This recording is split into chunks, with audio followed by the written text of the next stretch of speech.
বৈধ ভোটারদের ভোটার তালিকা থেকে বাদ রেখে নির্বাচন সম্ভব নয়। বহরমপুরের মিছিলে এমনটাই জানালেন মোহাম্মদ সেলিম।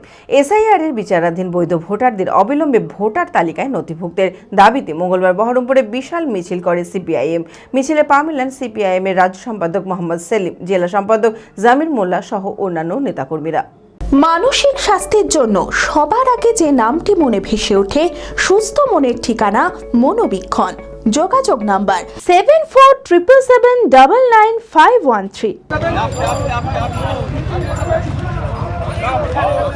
এসআইআরে বিচারাধীন বৈধ ভোটারদের অবিলম্বে ভোটার তালিকায় নথিভুক্তের দাবিতে মঙ্গলবার বহরমপুরে বিশাল মিছিল করে সিপিআইএম।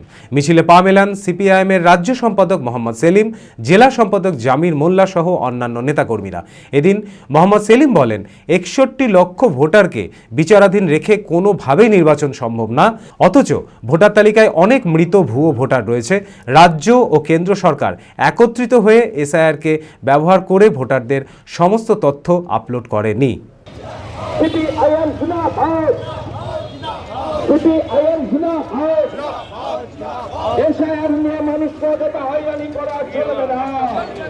এই যে আমরা বিভাজনের রাজনীতির কথা বলছি এবং সাম্প্রদায়িক রাজনীতির কথা বলছি, এটা শুধু বিজেপি নয়, তৃণমূলও মমতা আরএসএসের দুর্গা হিসেবে এই কাজটা করছেন এবং তিনি উভয় সম্প্রদায়ের মধ্যে একটা বিদ্বেষ তৈরি করার চেষ্টা করেছেন।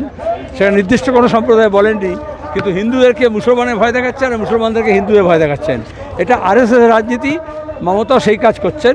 এই জন্য আমরা বলেছি, যখন রুজির কথা বলা হচ্ছে মানুষের, যখন জ্বালানির দাম বেড়েছে তার প্রতিবাদ করার কথা বলা হচ্ছে, যখন আলুর দাম পাচ্ছে না কৃষক সেটার কথা বলা হচ্ছে, বেকার ছেলেরা কাজ পাচ্ছে না, তখন বিজেপি আর তৃণমূল হিন্দু মুসলমানের মধ্যে বিদ্বেষ ছড়িয়ে রাজনীতি করতে চাইছে। এটা তার নমুনা। গণেশ কুমারকেও বলেছি এবং 61 লক্ষ মানুষকে ভোটার তালিকার বাইরে রেখে কোনো ভোট সম্ভব নয়। আর যাদেরকে ডিলিট করেছে তাদের মধ্যে অনেকেই আছে যারা জেনুইন ভোটার, অথচ অনেক মৃত ভোটার আছে তালিকায়, অনেক ভুয়ো ভোটার আছে তালিকায়।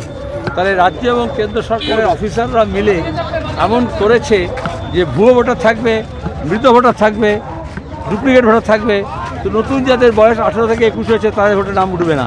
যারা এখানে বংশ পরম্পরায় আছে, ভোট দিয়েছে, যারা ম্যাপিংয়ে পার করে গেছে, তাদেরকে হিয়ারিংয়ের নাম করে ইচ্ছে করে, কালকে তো আমরা শুনলাম যে রাজ্য সরকারের অফিসাররাও ব্লক অফিস থেকে জেলা অফিস পর্যন্ত এমন লোকরা বসে আছে যারা ইচ্ছে করে সমস্ত তথ্য আপলোড করেনি।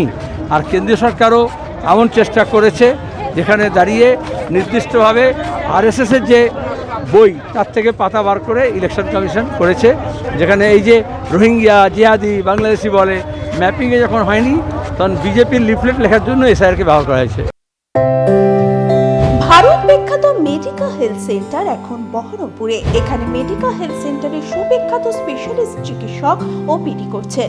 কার্ডিওলজি, ডার্মাটোলজি, ডায়াবেটিস ও endocrinology, ENT, neuro, nephrology, medicine, general surgery, urology, paediatric, orthopaedic, pulmonology, plastic surgery আরও সমস্ত পরিষেবা নিজের জেলাতেই পাচ্ছেন। রক্ত, মল, মূত্রের সব রকম পরীক্ষা অতি উন্নত ও আধুনিক মেশিনে করা হয়।